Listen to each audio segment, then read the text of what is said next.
Did you know that according to the UN's Food Security and Nutrition Analysis Unit, in total 4 million people in Somalia are in crisis, with 750,000 at risk of death in the coming 4 months in the absence of adequate response? Hi, my name is Bogert, and today I will be giving a speech on the famine in Somalia. This topic is important because millions of lives are in danger due to this famine.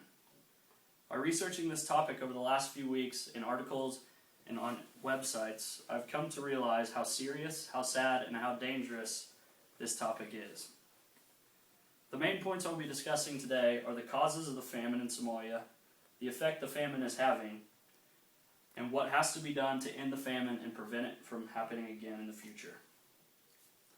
There isn't just one major cause of this famine, there are many. The first major cause is a 2-year drought, which has caused a record food inflation.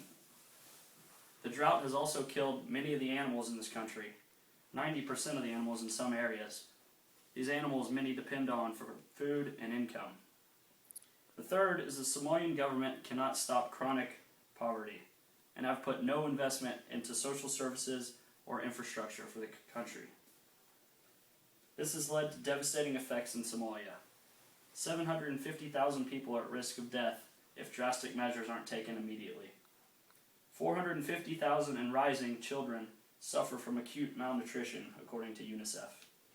Nearly 185,000 Somalians have fled to Kenya, Ethiopia, Yemen, and other neighboring countries. There are now over 800,000 Somalian refugees in neighboring countries. Dadaab, a refugee camp in Kenya, was built for 90,000 people 20 years ago and now holds more than 400,000 people. Dadaab has now become Kenya's third largest population center to Nairobi and Mombasa, and it's not even a city. Something has to be done to put an end to this famine. Humanitarian relief will help for short-term solution, but it will not solve the long-term problems that this country is facing. The international community needs to provide more support for farmers and herders.